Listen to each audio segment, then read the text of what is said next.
तो चलिए आज एक बहुत ही दिलचस्प कहानी सुनते हैं, आलसी किसान और सोने की फसल। ये कहानी हमें मेहनत का असली मतलब सिखाएगी, लेकिन एक बिल्कुल ही अलग अंदाज में।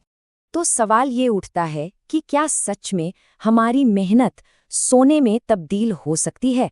आइए इसी सवाल का जवाब ढूंढते हैं इस कहानी में। कहानी की शुरुआत ही होती है एक तगड़े सवाल से। एक पत्नी अपने पति से पूछती है, अभी भी पड़े पड़े सो रहे हो?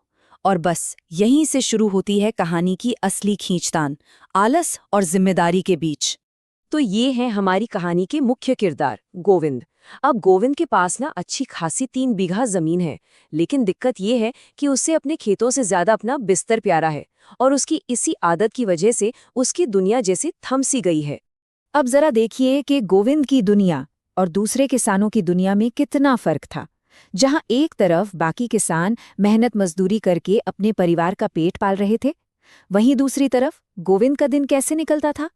सोकर, काम से जी चुराकर और हाँ, पत्नी की डांट खाकर। लेकिन भाई रोज रोज ऐसा कब तक चलता? एक दिन तो पानी सिर से ऊपर चला ही गया। गोविंद की पत्नी ने उसे साफ साफ अल्टीमेटम दे दिया, या तो खेत में जाके काम करो या फिर इस घर में वापस मत आना। बस यही वो पल था जब गोविंद को मजबूरन अपनी आरामदायक दुनिया से बाहर निकलना पड़ा। अब घर से तो निकल गया, लेकिन शायद किस्मत को कुछ और ही मंजूर था। गोविंद की जिंदगी में एक ऐसा मोड़ आया जिसके बारे में उसने कभी सोचा भी नहीं होगा। खेत में उसे एक प्यासी बूढ़ी महिला मिली, और यही वो मुलाकात थी जो सब कुछ बदलने वाली थी। उस बूढ़ी महिला ने गोविंद को वो उम्मीद दी जिसकी उसे उस वक्त सबसे ज्यादा जरूरत थी। उन्होंने कहा, बेटा, तुम्हारी सारी परेशानियां खत्म हो सकती हैं, बस तुम मेरी एक बात मान लो। अब गोविंद को लगा, वाह, जैसे उसके आलस का कोई शॉर्टकट मिल गया हो। तो आखिर क्या था वो सुनहरा प्लान? सुनने में तो बड़ा आसान था। पहला कदम, अपनी जमीन जोतो। दूसरा, उसमें धान उगाओ। और तीसरा और सबसे जरूरी, फसल में तुम्हें सोने के 3 दाने मिलेंगे। मतलब मेहनत का इनाम, वो भी सीधा सीधा सोना। अरे बात यहीं खत्म नहीं हुई। ऑफर इससे भी बड़ा था।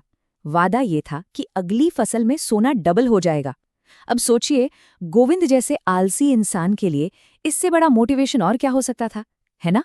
तो भाई, सोने का लालच और पत्नी का दबाव, इन दोनों चीजों ने काम कर दिया। अब शुरू होता है असली मेहनत का दौर। वो गोविंद जो हमेशा काम से भागता था, अब खेत में उतरने के लिए तैयार था। लेकिन हाँ, शुरुआत बिल्कुल भी आसान नहीं थी। सोचिए, सालों बाद जब वो पहली बार फावड़ा लेकर खेत में उतरा तो उसके मुंह से क्या निकला? बाप रे, धूप कितनी तेज है! ये पहली बार उसे उस मेहनत का एहसास हुआ जिससे वो हमेशा बचता आया था। पर कमाल की बात यह है कि इस बार वो रुका नहीं। सोने की उस उम्मीद ने उसे ऐसी हिम्मत दी कि वो और उसकी पत्नी दोनों दिन रात एक करके काम में जुट गए। उसकी पत्नी के शब्दों से ही अंदाजा लगाया जा सकता है कि अब वो कितने सीरियस थे। उसने कहा, अगर शाम तक काम पूरा ना हो तो रात में भी करना। मतलब अब उनका सिर्फ एक ही लक्ष्य था, किसी भी हाल में फसल तैयार करना। और ये कोई छोटी मोटी मेहनत नहीं थी।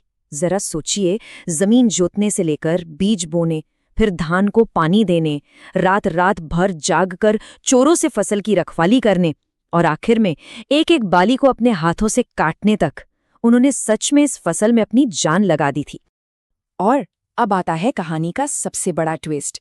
फसल लहलहा रही थी, तैयार थी, खेत सचमुच सोने की तरह चमक रहा था। लेकिन वो वादा किया हुआ असली सोना, वो तो कहीं नजर ही नहीं आ रहा था। उन्होंने पूरी फसल छान मारी, एक एक कोना देख लिया, लेकिन हाथ खाली के खाली। उनके दिमाग में बस एक ही सवाल घूम रहा था, सोना तो मिला ही नहीं। ऐसा लगा जैसे उनकी सारी मेहनत पर पानी फिर गया हो। तो जब कोई जादुई सोना नहीं मिला, तो उन्होंने वही किया जो एक समझदार किसान करता है। उन्होंने फैसला किया कि इतनी मेहनत से जो फसल उगाई है, उसे बाजार में बेच दिया जाए। अब उनकी उम्मीद उस जादुई सोने पर नहीं, बल्कि अपनी मेहनत के असली फल पर टिकी थी। और जानते हैं, जब उन्होंने फसल बेची तो क्या हुआ? उन्हें अपनी आंखों पर यकीन नहीं हुआ।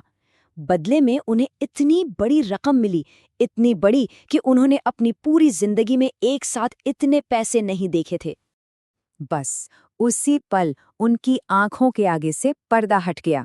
उन्हें उस बूढ़ी महिला की बात का असली मतलब समझ आया। उनकी पत्नी ने कहा, यही तो है हमारी सोने की फसल। ये वो मोमेंट था जब उन्हें अपनी मेहनत की असली कीमत का एहसास हुआ। तो इस कहानी से सबक क्या मिलता है? असली सोना आखिर है क्या? ये कोई जादू टोना नहीं है, बल्कि ये हमारी अपनी मेहनत, हमारी लगन और हमारी कोशिशों का नतीजा है। गोविंद को जो सोना मिला वो जमीन से नहीं, बल्कि उसके अपने पसीने से निकला था।